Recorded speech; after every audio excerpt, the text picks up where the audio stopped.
खबर अंबिकापुर से है। अंबिकापुर के शुभम अग्रवाल ने इतिहास रचते हुए पहले ही प्रयास में एसएससी सीजीएल 2024 में भारत में टॉप करते हुए अंबिकापुर से छत्तीसगढ़ का नाम रोशन किया है।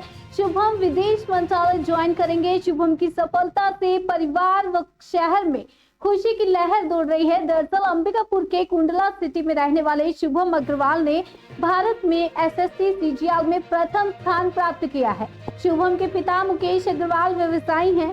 शुभम कुंडला सिटी में ही ट्यूशन क्लास चलाते हैं और रिजल्ट आते ही परिवार में खुशी का माहौल है। इस बार एसएससी सीजीएल की परीक्षा 19 लाख लोगों ने 18,000 पदों के लिए दी थी और प्रथम स्थान आने पर देश के विभिन्न इंस्टीट्यूट के अधिकारी शुभम के घर बधाई देने के लिए व इंटरव्यू लेने के लिए पहुंच रहे हैं। शुभम की प्रारंभिक शिक्षा भैयाथान के नेहरू बाल विद्या मंदिर में हुई। इसके बाद सूरजपुर के ग्लोबल पब्लिक स्कूल से कक्षा 9 और 10वीं की पढ़ाई की और कक्षा 11वीं और 12वीं की शिक्षा फिर से भैयाथान के सरकारी स्कूल से प्राप्त की।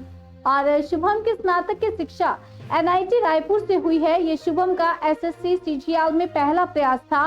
इससे पहले शुभम ने यूपीएससी का पेपर दिया था, जिसमें इन्होंने 3 बार प्रारंभिक परीक्षा पास की। शुभम अब विदेश मंत्रालय ज्वाइन करेंगे। ये पहली बार है जब छत्तीसगढ़ से कोई प्रथम आया हो। कई वर्षों के कठिन परिश्रम के पश्चात ये मुकाम मिलने पर परिवार के सदस्यों ने पटाखे फोड़कर खुशियां मनाई। शुभम ने इस उपलब्धि के लिए अपने माता पिता, भाई, धर्मपत्नी के साथ साथ अपने गुरुजनों को श्रेय दिया।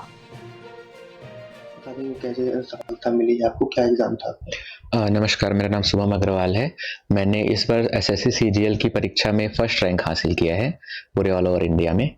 तो ये परीक्षा जो है 2 चरणों में होती है। तो इसका दूसरा चरण का रिजल्ट जो है वो अभी 12 तारीख को आया था।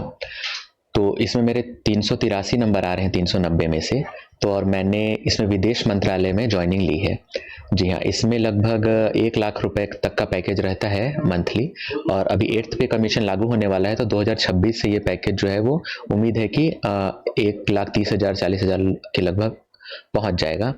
और इसमें जो मेरा काम रहेगा वो ऑफिस वर्क रहेगा विदेश मंत्रालय के अंदर ही। तो इसमें हो सकता है कि फॉरेन से कोई अगर डेलीगेट्स आ रहे हैं तो उनको कवर करना, उनके लिए अरेंजमेंट्स वगैरह करना और जो भी फाइल वर्क वगैरह विदेश मंत्रालय में होता होगा। बहुत ज़्यादा आइडिया नहीं है इसके बारे में मुझे अभी भी। जी, किस तरीके का एम बनाया था आपने, क्यों इस फील्ड को चुना? कॉलेज के टाइम से ही मेरा ये था कि मुझे गवर्नमेंट ऑफ इंडिया के अंडर काम करना है। तो इसी के वजह से मैंने यूपीएससी की भी परीक्षा दी। तो उसमें कुछ खास सफलता हाथ नहीं लगी। मैंने फर्स्ट स्टेज क्लियर किया 3 बार, लेकिन उसके बाद मैं आगे नहीं बढ़ पाया। तो उसके बाद मैंने एसएससी सीजीएल की परीक्षा दी 2024 में। तो इसमें सफलता हाथ लगी है मेरे यहाँ। क्या कहना चाहेंगे लोगों को, किस तरीके का ये एग्जाम रहता है? जो आज के दिन कोई भी गवर्नमेंट एग्जाम है तो उसके लिए धैर्य रखना बहुत ज़रूरी है, क्योंकि कंपटीशन बहुत हाई है। तो कई बच्चे हौसला नहीं रख पाते हैं इतने समय तक। तो कहना यही चाहूँगा कि अगर हो सके तो कोई एक बैकअप ऑप्शन ज़रूर रखें अपने साथ। जैसे कि मेरी खुद की एक कोचिंग इंस्टीट्यूट थी, तो वहाँ से मुझे कभी प्रेशर फील नहीं हुआ कि एग्ज़ाम निकालना ही है, बहुत ज़रूरी है, ज़िंदगी का खेल है, ऐसा नहीं है। तो ये ज़रूर रख सकते हैं कि एक बैकअप ऑप्शन रखें और अपनी तैयारी अच्छे से करें। घर वालों का कैसा सपोर्ट मिला आपको? घर वालों का बहुत बढ़िया सपोर्ट रहा, क्योंकि 7 से 8 साल की जो जर्नी थी, तो इतने समय तक धैर्य रख पाना थोड़ा सा मुश्किल होता है। तो उसमें भी उन्होंने अपना साथ बनाए रखा, तो इसके लिए बहुत आभारी हूँ उनका। नाम बताएंगे? मेरा मुकेश अग्रवाल मेरा नाम है। आपके बेटे ने टॉप किया है, कैसा लग रहा है, कितनी खुशी लग रही है? बहुत ज़्यादा खुशी हो रही है। ये बहुत दिन से प्रयास कर रहा था, लेकिन देर से ही, लेकिन बहुत अच्छा रिजल्ट आया और इसने पूरे इंडिया में टॉप किया है। तो हमें तो बहुत खुशी है। पास पड़ोस और जो पेरेंट्स सब तरफ बस बधाइयों का लगा हुआ है। कभी उम्मीद थी ऐसा? उम्मीद तो थी, लेकिन थोड़ी देर हुई, लेकिन बहुत अच्छा हुआ।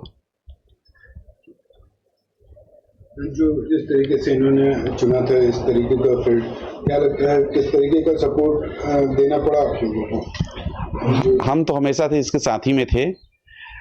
हमने हमेशा बोला कि तुम और कुछ चिंता मत करो, तुम अपनी पढ़ाई पे फोकस करो। तो ये अपने हिसाब से तैयारी कर रहा था और सब अच्छा ही रहा। जिस तरीके से अभी मंत्रालय जिस तरीके का है, क्या आप सोचते हैं किस तरीके का